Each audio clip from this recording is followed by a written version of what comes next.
SolidWorks crashes for loading large assemblies. How can we tackle it? There are many things to do.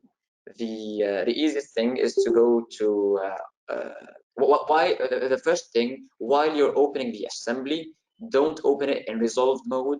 Open it in large assembly mode or even large design review mode. These modes will reduce the time and the resources that the software will take from your computer while opening it. That's because when it comes to these types of modes, you don't actually load the entire details of every single model. You only load like the general outline or the general outline and the appearances and colors and such stuff. I mean, every mode has its own options. For most of them, you can't even edit the parts while they're in the assembly because they're not even fully loaded. You don't even get their the feature tree. You don't even get that because it's only like a preview of your assembly. You can still work with it, but not to the higher extent, which is for resolved mode.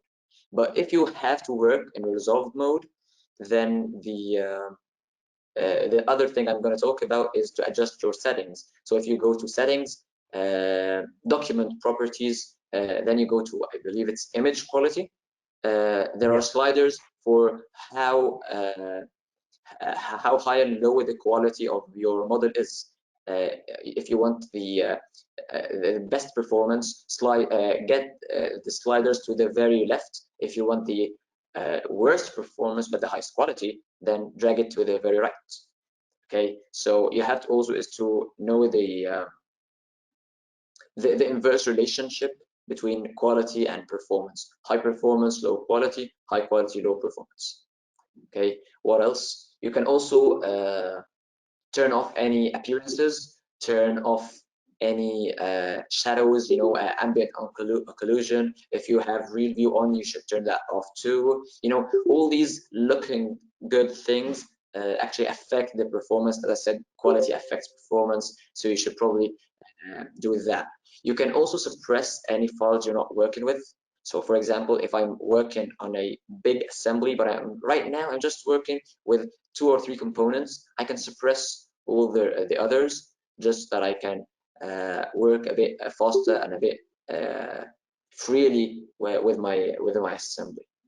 Yeah, of course there's a long list of things you should do to improve your performance with assemblies, but these are just like the main things to do. And finally, make sure that nothing else is working in the background with SolidWorks, because SolidWorks is a bit demanding when it comes to system resources. So you probably want to close anything else, especially if it's Google Chrome. Yeah. Okay, I think that question is done.